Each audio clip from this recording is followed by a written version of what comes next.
Terima kasih Tan Sri Yang di-Pertua. Terima kasih atas peluang untuk membentangkan usul mengikut Peraturan Mesyuarat 17/1 berhubung laporan Jawatankuasa Kira-kira Wang Negara PAC tentang perolehan Littoral Combat Ship LCS bagi Tentera Laut Diraja Malaysia TLDM di bawah Kementerian Pertahanan Malaysia. Sebelum saya mulakan, izinkan saya merakamkan penghargaan kepada Tan Sri Yang di-Pertua kerana membenarkan usul ini bagi mengembalikan martabat Dewan Negara sebagai wadah membicarakan isu yang penting kepada rakyat.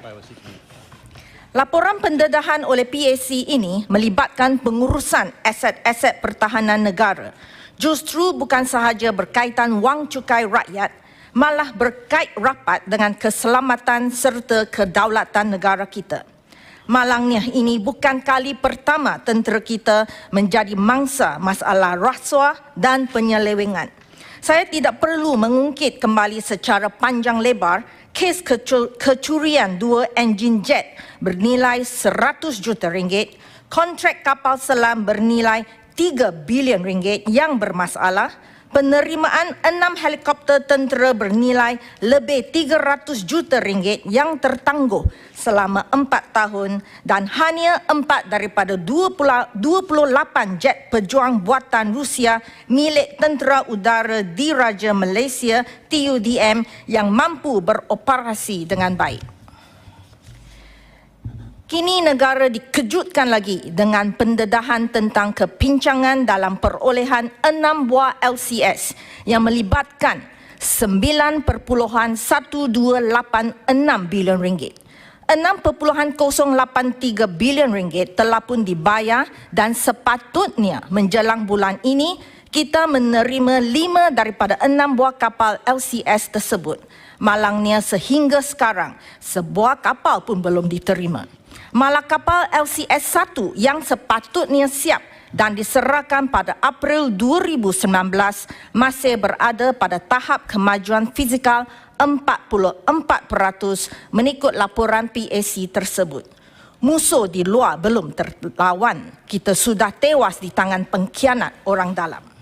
Tan Sri Yang di-Pertua, skandal perolehan LCS ini sememangnya boleh dielakkan. Mengikut laporan PAC, TLDM telah menyatakan kekhawatiran, menegur malah memberi amaran sejak awal lagi kepada kerajaan termasuk kepada Menteri Pertahanan Datuk Seri Ahmad Zahid Hamidi dan Perdana Menteri Datuk Seri Najib Razak ketika itu. Namun kerajaan tidak mengendahkan amaran yang diberi oleh Panglima Angkatan Tentera Laut sehingga mencapai tahap krisis masa kini. Saya akan senaraikan di sini 5 kepincangan dalam skandal LCS dan akan mengakhiri usul saya dengan cadangan penyelesaian. Pertama, campur tangan menteri dalam pemilihan kontraktor. Antara komponen utama dalam projek LCS ini ialah reka bentuk kapal. Bagi menentukan reka bentuk kapal LCS, TLDM telah mengadakan 6 kali mesyuarat dengan pihak kementerian dari Oktober 2010 sehingga Mei 2011. Mesyuarat dihadiri Panglima Tentera Laut sendiri. Pada 24 Mei 2011, Menteri Pertahanan ketika itu, Datuk Seri Ahmad Zahid Hamidi telah bersetuju dengan cadangan TLDM untuk menggunakan reka bentuk Sigma daripada syarikat Diamond Shipyards.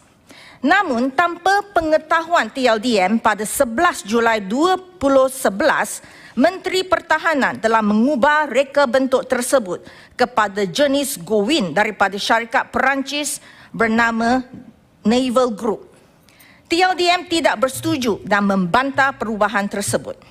Pada 26 September 2011, Menteri Pertahanan sekali lagi mengubah keputusan TLDM dengan menukar sistem pengurusan tempur Combat Management System daripada jenis Tacticos, iaitu sistem yang sedia diguna pakai oleh kapal-kapal TLDM lain, kepada sistem jenis Cetis daripada syarikat Perancis yang sama. TLDM juga tidak bersetuju dan membantah perubahan ini. Sistem yang dipilih menteri bukan sahaja lebih mahal dan belum dibangunkan sepenuhnya, malah tidak sepadan dengan kebanyakan peralatan pilihan TLDM. mantan Panglima Tentera Laut Laksamana Tan Sri Dato' Sri Dr. Abdul Aziz bin Jaafar telah menghantar 10 pucuk surat untuk membantah dan menegur, termasuk 5 pucuk surat kepada Menteri Pertahanan dan 2 pucuk surat kepada Perdana Menteri. Jelas di sini kerajaan, terutamanya Menteri Pertahanan, telah menyalahguna kuasa dengan mengetepikan pandangan TLDM. Yang kedua, syarikat Perancis yang bermasalah dilantik sebagai syarikat pembekal.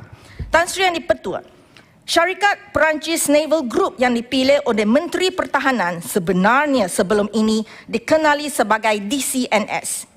Bermula tahun 2010, DCNS telah disiasat dan didakwa di Mahkamah Perancis atas pertuduhan rasuah melibatkan pembelian 2 buah kapal selam Scopini dan sebuah kapal selam Agosta oleh kerajaan Malaysia bernilai 5.1 bilion ringgit pada tahun 2002. Menteri Pertahanan ketika itu ialah Datuk Seri Najib Razak. Soalannya ialah, kenapa Menteri Pertahanan ketika itu, Datuk Seri Ahmad Zahid Hamidi, dan Perdana Menteri merangkap Menteri Kewangan ketika itu, Datuk Seri Najib Razak, boleh bersetuju dengan sebuah syarikat yang terpalit dengan skandal rasuah antarabangsa sebagai kontraktor untuk projek LCS yang merupakan aset pertahanan strategik negara.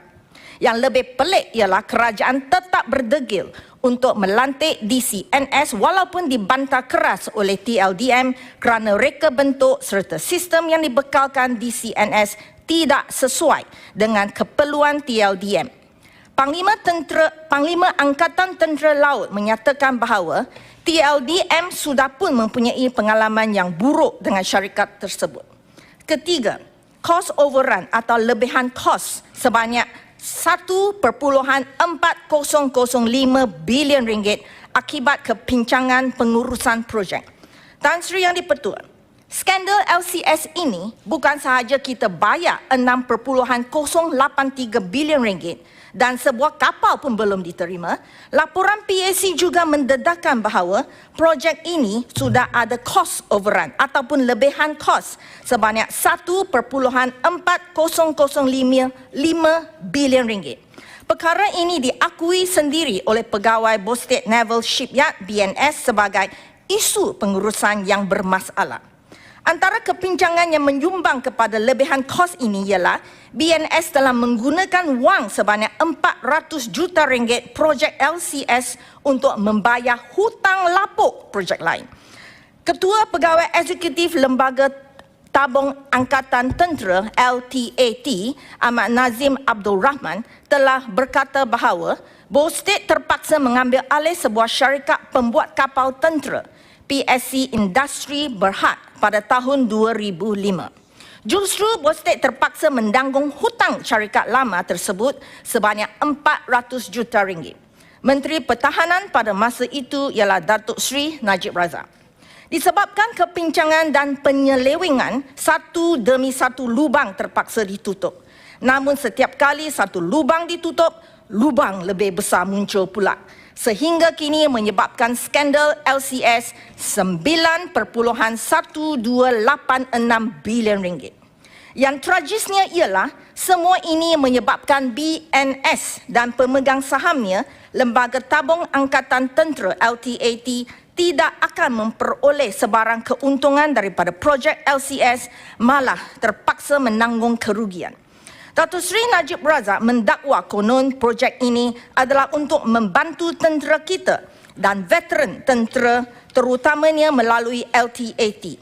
Namun, TLDM bukan sahaja tidak mendapat kapal tempur yang dijanjikan, malah LTAT berkemungkinan akan mengalami kerugian yang amat besar, sehingga hilang 46% daripada dana LTAT pada masa kini. Ini adalah perkara yang amat membimbangkan. Keempat, pembelian menjadi lebih mahal 3 ke 4 kali ganda serta kerugian lebih 1 bilion ringgit disebabkan syarikat orang tengah. Tan Sri Yang di-Pertua, satu lagi kepincangan skandal LCS ini ialah penggunaan syarikat orang tengah. BNS telah melantik 2 buah syarikat, iaitu Contravest Advanced Devices Senja Berhad, CAD, dan Contraves Electrodynamics Devices Senja Berhad CED untuk menjadi orang tengah bagi membeli peralatan. Lantikan ini telah menyebabkan kos mengikut 3 atau 4 kali ganda. Kalau BNS beli terus daripada Original Equipment Manufacturer OEM, kos yang dapat dijimatkan adalah lebih kurang 400 juta ringgit hingga 500 juta ringgit. Kenapa BNS tidak beli terus daripada pembuat peralatan dan perlu melalui syarikat orang tengah?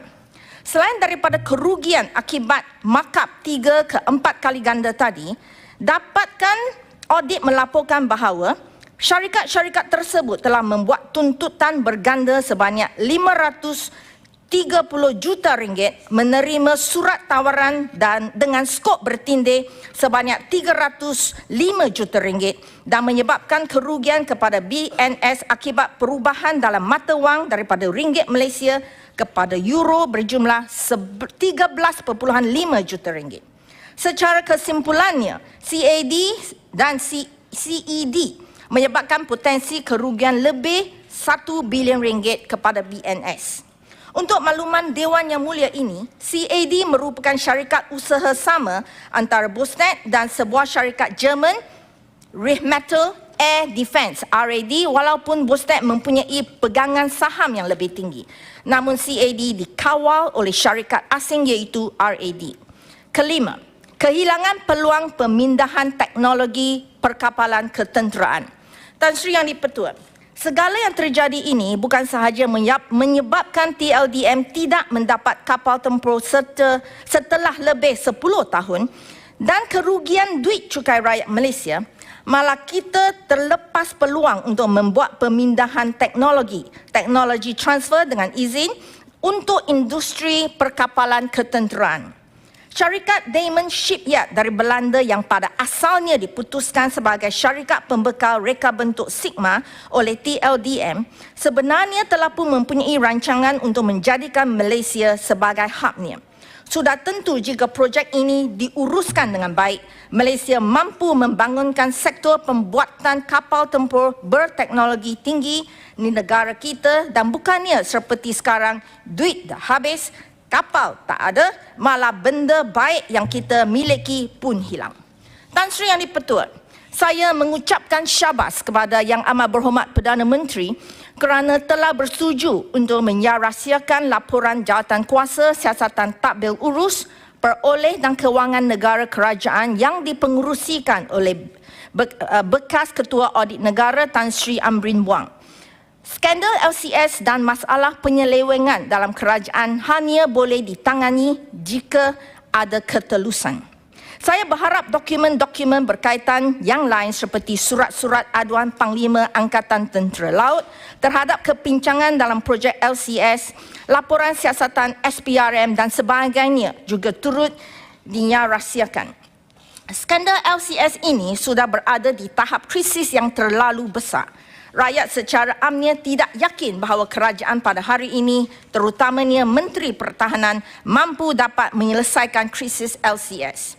Laporan PAC menyebut bahawa BNS sampai mencadangkan agar kerajaan memberikan order book atau nilai kontrak sebanyak 53 bilion ringgit bagi membolehkan syarikat tersebut mencari dana baru bagi menyambung projek LCS.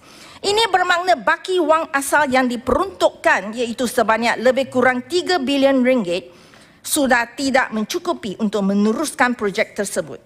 Rakaman-rakaman Hansard mesyuarat PAC menunjukkan bahawa para pegawai kanan sama ada dari Kementerian Pertahanan, TLDM maupun Bostet telah menyatakan bahawa BNS kini boleh lingkup bila-bila masa dan ini akan mendatangkan impak yang amat buruk kepada Bostet Holding dan LTAT. Pengkhianatan terhadap keselamatan negara dan wang rakyat tidak boleh dipandang enteng. Media melaporkan bahawa mungkin hari ini SPRM akan memulakan pendakwaan terhadap seorang bekas pegawai kanan BNS. Namun kita harus mengambil pendirian tegas bahawa jangan hanya pegawai-pegawai dan kaki tangan yang dijadikan korban. Hukuman paling keras harus diambil terhadap menteri-menteri, malah Perdana Menteri dan pegawai-pegawai tinggi kerajaan maupun syarikat berkaitan kerajaan yang telah terlibat dalam skandal ini. Takkan hanya dengan seorang kaki tangan Bosted itu mampu menyebabkan krisis 9.12886 bilion ringgit. Menipu TLDM, mempengaruhi menteri dan Perdana Menteri dan hampir memufliskan sebuah syarikat berkaitan kerajaan yang begitu besar. Saya ambil maklum berita hari ini bahawa bekas pengarah urusan Bosted Naval Shipment Sendirian Berhad BNS telah didakwa di mahkamah atas 3 pertubuhan pecah amanah. Namun demikian, menurut laporan berita, pertuduhan-pertuduhan tersebut adalah berkaitan transaksi-transaksi sebelum LOA, Letter of Agreement dengan izin, dikeluarkan pada akhir tahun 2011. Maka pada ketika itu tidak jelas lagi sama ada pertuduhan ini ada kena-mengena dengan kes LCS atau tidak.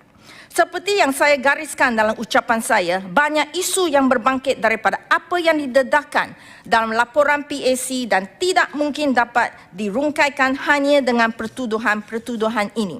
Justru saya ingin mencadangkan agar Dewan Yang Mulia ini bersetuju agar sebuah Suruhanjaya Siasatan Diraja ditubuhkan untuk membuat siasatan penuh dan mencari penyelesaian kepada skandal LCS ini.